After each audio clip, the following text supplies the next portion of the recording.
ఏనుగు, కోతి మరియు మొసలి నీతి కథ.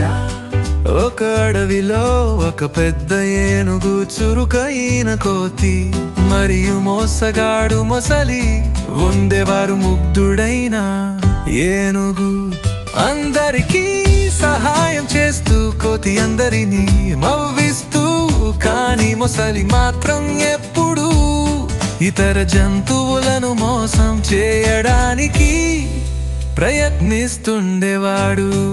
ఒకరోజు మొసలి ఏనుగుతో స్నేహితుడా, నది అవతల ఒక తీయటి మామిలి పళ్ళు ఉన్నాయి, నేను నీకు దారి చూపిస్తాను, కాబట్టి నువ్వు నాతో రా అన్నాడు.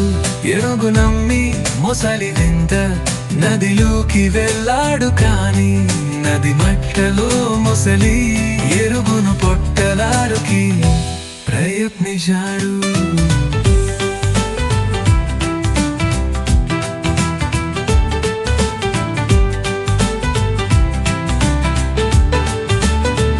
అప్పుడు కోతి ఒక చెట్టు మీద నుండెన్.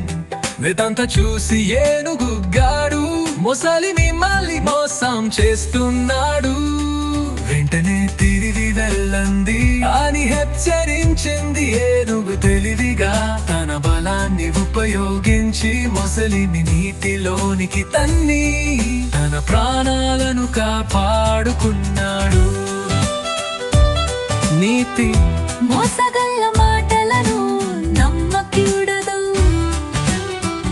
స్నేహితుల హెచ్చరికలు ఎప్పుడూ వినండి. బలం మరియు బుద్ధి కలిసి ఉంటే ప్రమాదాల నుండి రక్షించుకోవచ్చు. ఆ రోజు తరువాత